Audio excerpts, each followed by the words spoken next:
South cinema के धुरंधरों की नज़र में उत्तर की काशी है। कल की 2898 एडी देखी होगी आप लोगों ने, तो आपको पता ही होगा कि इस काशी में आगे क्या होने वाला है। लेकिन अपने हिंदी सिनेमा के लिए काशी शुरू से सत्य की नगरी रही है। डायरेक्ट कैलाश पर्वत से महादेव इसकी निगरानी करते हैं। सीसीटीवी वैसे तो उनके पास पूरी दुनिया में है, लेकिन जितना महादेव महादेव काशी में होता है, तो यहाँ यूं लगता है कि उनकी तीसरी आंख ही पहरेदारी कर रही है। यहाँ जीवन भी महादेव और मृत्यु तो महादेव हैं ही। लेकिन फिल्म भूल चूक माफ वाली काशी मुंबई के किसी स्टूडियो में बसी है। उत्तर प्रदेश के किन्हीं दो ऐसे ब्राह्मण परिवारों की कहानी है, जहाँ के एक पंडित जी इतवार के दिन छत पर बैठकर अपना अलग स्टोव लेकर खीर पकाते हैं और उसमें लौंग का तड़का भी लगाते हैं। उनका बेटा गाय को रोटी नहीं, पूरन पोली खिलाने की बात करता है। बनारस में पला बड़ा 40 साल का ये लूमड़ थाने में बैठकर सरकारी रिकॉर्ड में अपनी उम्र 25 साल कराने की कोशिश कर रहा है। खैर, अपने को क्या, अपना काम है फिल्म देखना और आप सबको ये बताना कि फैमिली आउटिंग के लिए जब आप वीकेंड पर निकलेंगे, तो क्या गाड़ी कमाई के 2,500-3,000 रुपए इस फिल्म को देखने पर लुटाए जा सकते हैं। नेटफ्लिक्स पर एक फिल्म पड़ी हुई है, नेकेड। इसके अलावा एक और अंग्रेजी फिल्म है, ग्राउंड हॉग डे। भूल चूक माफ मिलाकर इन तीन फिल्मों की कहानी का गुण सूत्र एक ही है, फिल्म के हीरो का एक टाइम लूप में फंस जाना। यहाँ रंजन को जब तक समझ में आता है कि शिवजी से उन्होंने जो नेक काम करने की मन्नत मांगी थी वो पूरी नहीं की है, तब तक गाड़ी स्टेशन से निकल लेती है। इसी के चलते रणजन अपनी शादी के ठीक एक दिन पहले की तारीख में अटके हैं। फिल्म में ये प्रसंग भी इंटरवल से ठीक पहले आता है। उससे पहले की कहानी वही है जो आप फिल्म के ट्रेलर में पहले ही देख चुके हैं। बनारस के एक लड़का और लड़की घर से भागे हैं। पुलिस उन्हें थाने ले आती है। मामला इस बात पर सुलझता है कि लड़का 2 महीने में सरकारी नौकरी पा लेगा। बलिहारी है ऐसी यूपी पुलिस की, और बलिहारी है ऐसी बेटियों के पिताओं की भी, जिन्हें लगता है कि कोई बेरोजगार 2 महीने में, जी हाँ दोस्तों, सिर्फ 2 महीने में सरकारी नौकरी पा लेगा।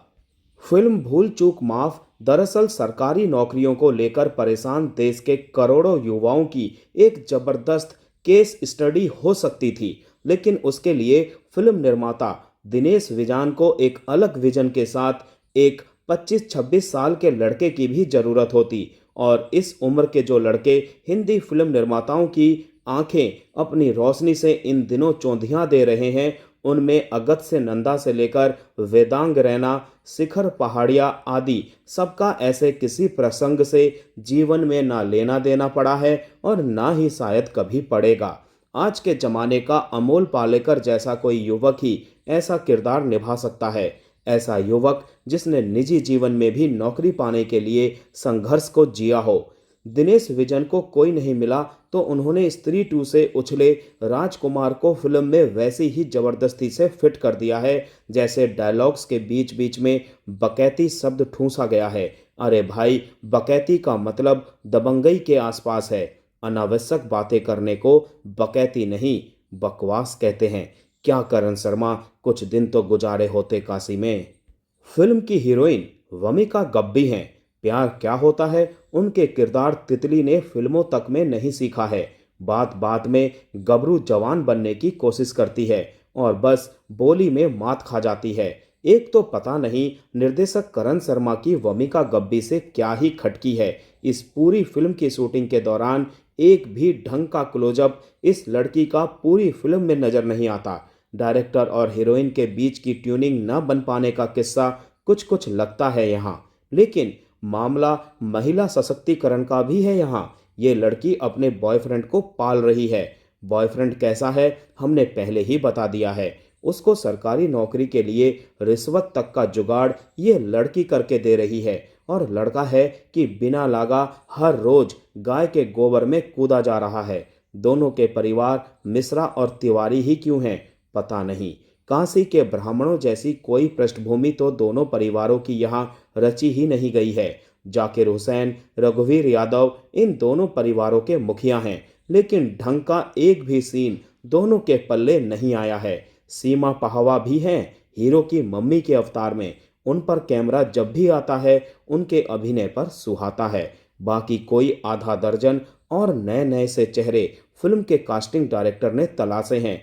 पर अब चूंकि डायरेक्टर ही राइटर है और पैकेज डील में लिखी हुई फिल्म है, तो रेड टू सरीखा यहाँ इन सहायक कलाकारों के लिए कुछ है नहीं। हाँ, नलनीस नील दर्जी के किरदार में चेहरे पर हंसी ले आने में कामयाब रहते हैं। फिल्म के ओपनिंग क्रेडिट्स में सिनेमैटोग्राफर सुदीप चटर्जी का नाम देखकर दिल उछल पड़ा था कि कुछ तो सुंदर सुंदर अगले 2 घंटे में दिखेगा। पर उनकी काशी सिर्फ ड्रोन से ही दिख रही है, कभी बाएं से दाएं तो कभी ऊपर से नीचे। बाकी की काशी दिनेश विजन ने उन्हें मुंबई में बनाकर दे दी है। एडिटिंग करने वाले मनीष प्रधान को जरूर 100 रुपये नकद और 1 रुपया यूपीआई वाली दक्षिणा मिलनी चाहिए कि उन्होंने इतनी कमजोर कथा पटकथा वाली फिल्म को 2 घंटे में ही समेट दिया। फिल्म देखते समय आपको अपने मोबाइल पर मैसेज, रील्स और फेसबुक नोटिफिकेशन निपटाने में दिक्कत ना आए तो कुछ गाने भी इस काम के लिए रखे गए हैं। इन गानों के लिए तनिष्क बागची के रचे संगीत से बढ़िया तो केतन का बैकग्राउंड म्यूजिक है। फिल्म के म्यूजिक का असली रिपोर्ट कार्ड जानना हो तो जान लीजिए कि जब कुछ ना बन पड़ा तो दिनेश विजन को आखिर में यहाँ चोर बाजारी बजाना पड़ा है। फिल्म ओटीटी पर भी आपको धीरज के साथ देखनी पड़ेगी। इसे सीधे वहीं रिलीज कर देना ज़्यादा बेहतर होता। टुकड़ों टुकड़ों में ही सही इसे देखा जा सकता था। ये 2 घंटे पकड़कर बैठाने वाली फिल्म नहीं है।